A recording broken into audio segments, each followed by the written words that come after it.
તાજેતરમાં દારૂની ડિલિવરી કરતા ઇસમોનો વાયરલ થયેલ વિડીયો આધારે ગણતરીના સમયમાં બંને ઇસમોને મુદ્દામાલ સાથે પકડી પાડતી ઉમરા પોલીસ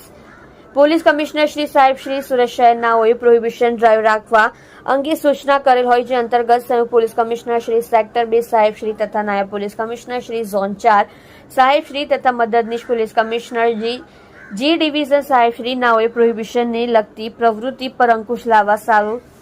જરૂરી માર્ગદર્શન આપેલ, જે સંબંધે પોલીસ ઇન્સ્પેક્ટર શ્રી જે પટેલ સાહેબનાઓની સૂચના તેમજ માર્ગદર્શન અનુસાર સર્વેલન્સ સ્ટાફના incharge police sub inspector N Chauhan તથા અન્ય સ્ટાફના પોલીસ માણસો સાથે પોલીસ સ્ટેશન વિસ્તારમાં પેટ્રોલિંગમાં હતા. તે દરમિયાન સોશિયલ મીડિયામાં એક વિડીયો, જેમાં એક ઇસમ મોપેડની ડિક્કીમાંથી દારૂની બોટલો બાજુમાં રહેલ ઇકો ગાડીમાં કોઈ અજાણ્યા ઇસમને આપતો હોવાનો વિડીયો વાયરલ થયો હોવાની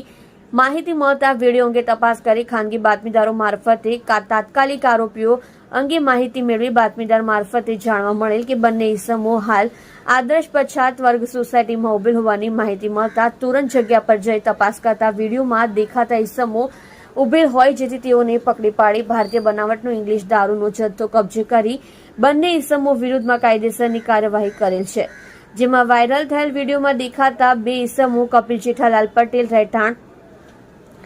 2448 માછીવાડ નાનપુરા સુરત